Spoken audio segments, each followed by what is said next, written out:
Hello mga ka-friend, ang ulam natin ngayon ay dinakdakan. Gawa ni mother-in-law. Ayan, Ilocano mother-in-law ko kaya ay dinakdakan ng Ilocano. Napakasarap ito mga ka-friend, may atay-atay siya at saka tinga ng baboy. Ginawa niya kanina, ginirilled. Ayan. Tapos meron tayo ditong boiled na cabbage. Pinoiled din ng aking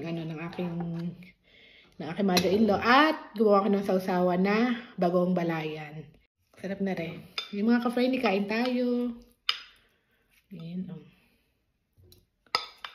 Siyempre, titira natin mamaya si Daddy Shin. Ayan, oh. Pag mga ganitong ulam, hindi ako choosy sa sa sibuyas. Kinakain ko yung sibuyas pati. Kasi minsan meron ako mga naluluto na ayaw ko ng sibuyas. Ay, meron din siyang luya. Sarap nung atay. Favorite ko talaga yung atay. Ayan. Ano bang favorite nyo? Yung sisig o yung itong dinakdakan?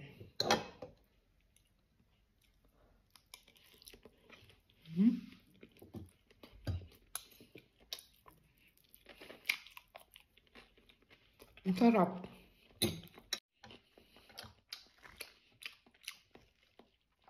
Masarap talaga kumain pagka may gulay na kasama.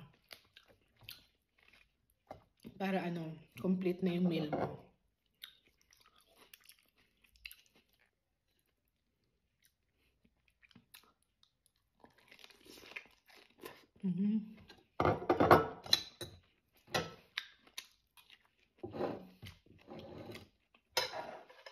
Sarap.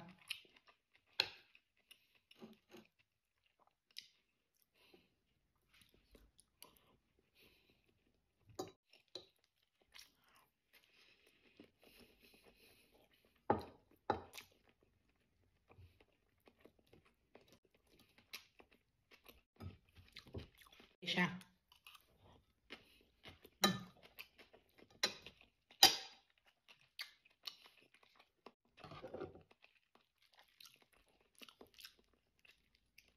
Kahit ano talagang vegetable na binoil, basta isawsaw mo sa bagoong balayan, perfect. Ang sarap.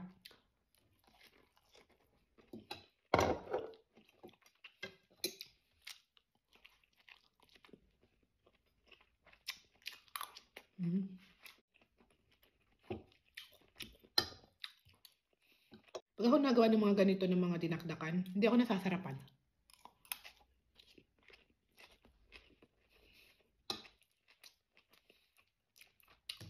Pero pag luto ng iba, grabe ang sarap.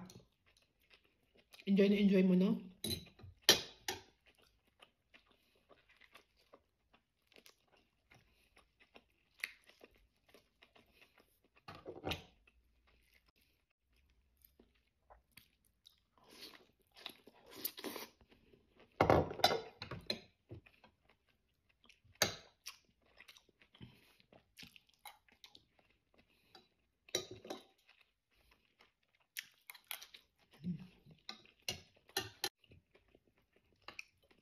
Ang ganda ng panahon ngayon.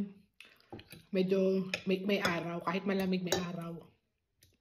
Maganda dito sa loob, pero pag lumabas ka, naku, pagkakalamig. Mapanlin lang yung panahon.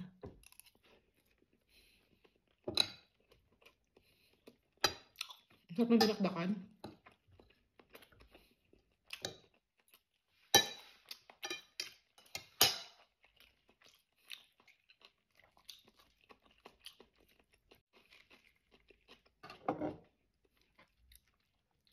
And shout out sa mga kababayan natin na na Ilocano. Masarap din magluto ng mga Ilocano, no?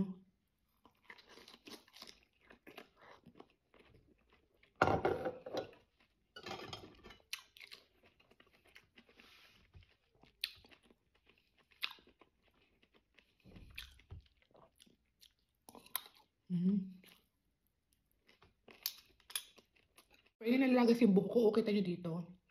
Nalalagas na yung buhok ko kasi pag nahawakan ni baby, naku, pag isang ganun, lagas agad. Kaya pag may baby ka talaga, kailangan maiksi yung buhok mo.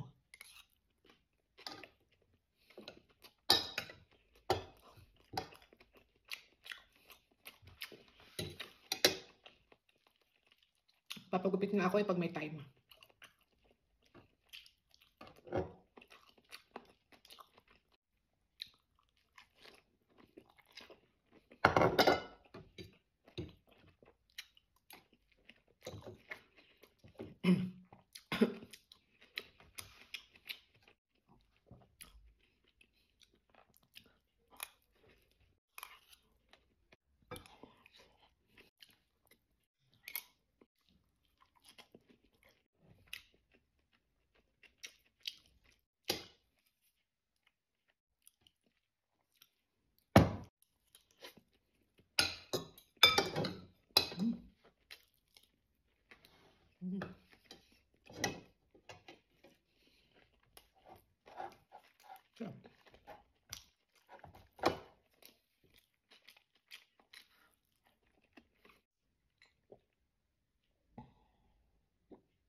totoo lang, nakaka2 litro ako ng tubig sa araw-araw.